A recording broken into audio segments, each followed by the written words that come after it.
হিংসা ও অহংকার থেকে বেঁচে থাকার উপায় কি? হিংসা এবং অহংকার এই দুটিই কিন্তু খুবই ভয়াবহ অপরাধ এবং কবিরা গুনাহ।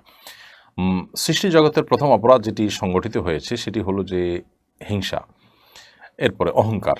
ইবলিস আদম আলাইহিসসালামের শ্রেষ্ঠতা এবং মর্যাদা দেখে হিংসা করেছে এবং অহংকার করেছে। এজন্য হিংসা এবং অহংকার ইবলিসকে ইবলিসে পরিণত করেছে। এজন্য এগুলো থেকে বেঁচে থাকতে হবে। হিংসা বলা হয় কারোর কল্যাণ দেখার পর নিজের মধ্যে খারাপ লাগা কাজ করা, কিংবা কারোর কল্যাণ দেখার পর সেটাকে হিংসা করা, তার থেকে সে কল্যাণটা দূরীভূত হয়ে যাওয়ার কামনা করা, এটাই হিংসা। আর অহংকার হলো অন্য তুলনায় নিজেকে শ্রেষ্ঠ মনে করা, অন্যদেরকে তুচ্ছ মনে করা, এগুলো হলো অহংকার। তো হিংসা এবং অহংকার এগুলোর থেকে বাঁচার জন্য, বিশেষ করে হিংসা থেকে বাঁচার জন্য যার প্রতি হিংসা হয় তার জন্য আরও বেশি বেশি করে দোয়া করতে হবে, তার কল্যাণ কামনা করতে হবে। যত বেশি তার কল্যাণ কামনা করবেন, তার জন্য দোয়া করবেন, তত বেশি তার প্রতি যে হিংসা আছে সেটা তত দ্রুততার সাথে দূর হয়ে যাবে।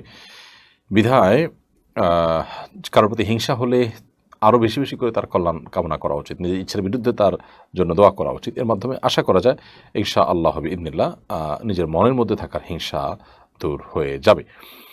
এর পাশাপাশি অহংকার থেকে বাঁচার জন্য কোনো ব্যক্তিকে তাচ্ছিল্য না করা এবং সত্য জানার পর সেটাকে স্বীকার করতে কার্পণ্য না করা, এগুলোর কসরত করা উচিত।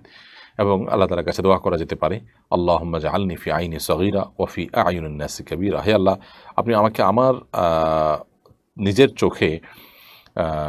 চোখে আপনি আমাকে ছোট করে দিন এবং অন্যদের চোখে আমাকে আপনি বড় করে দিন। এই মর্মে আল্লাহ সুবহানাহু ওয়া তাআলার কাছে দোয়া করা যেতে পারে।